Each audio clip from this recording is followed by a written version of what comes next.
exotic places, to collect beautiful, rare, or strange animals, or to find the remains of extinct beasts or human ancestors. Very few started out with any notion of great achievement or fame. Several lacked formal education or training. Rather, they were driven by a passion to explore nature, and they were willing, sometimes eager, to take great risks to pursue their dreams. Many faced the perils of traveling long distances by sea. Some confronted the extreme climates of deserts, jungles, or the Arctic. Many left behind skeptical and anxious loved ones, and a few endured years of unimaginable loneliness. Their triumphs were much more than survival and the collecting of specimens from around the world. A few pioneers, provoked by a riot of diversity beyond their wildest imaginations, were transformed from collectors into scientists. They posed and pondered the most fundamental questions about nature. Their answers sparked a revolution that changed profoundly and forever our perception of the living world and our place within it. Unlike their privileged countrymen back in the universities, churches, and drawing rooms of Europe, most of whom believed that the origins of living things was a matter outside the realm of natural science, these explorers asked not just what existed, but wondered how and why these creatures came to be. Unlike their teachers, who pursued a natural theology that interpreted everything in nature as part of the design of a creator, peaceful, harmonious, stable, and unchanging, this new cadre of naturalists discovered that nature was, in fact, a dynamic and perpetual battleground in which creatures competed and struggled to survive, a war in which they either adapted and changed or were exterminated.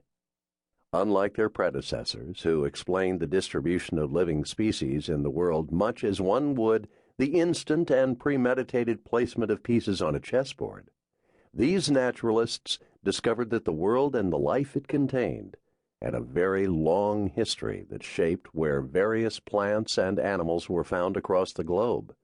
And unlike their contemporaries who viewed everything in nature as being purposely created for man's benefit and domination, they rejected that conceit and placed humans within the animal kingdom, with our own earthly origins. The torch of this revolution has been passing from generation to generation of scientists who have been walking literally and figuratively in the footsteps of these pioneers. A mixture of spirit and deed. My goals in writing this book are to bring to life the pursuit and the pleasure of scientific discovery, at the same time capturing the significance of each advance for evolutionary science. The idea here is that science is far better understood and enjoyed, and made memorable, when we follow the bumpy roads of the scientists that led eventually to their achievements. It is not an original idea.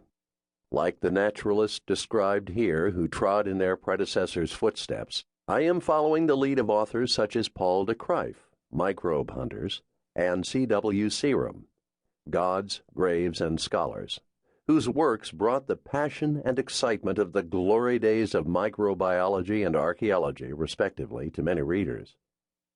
The stories I tell were chosen for both their dramatic content and scientific importance.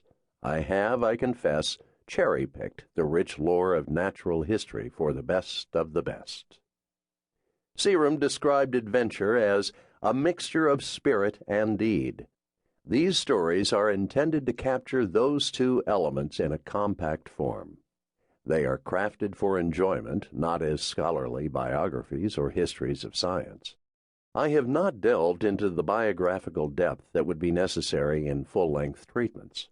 I have provided some background where I thought it would offer insights into who or what kindled the spirit of adventure in these naturalists and scientists.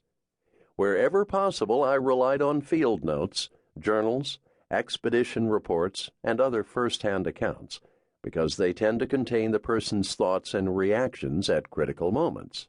I also examined original scientific papers because they are the material of record of what exactly was found, concluded, and proposed. Many of the individuals or discoveries described here have also been the subject of one, several, or many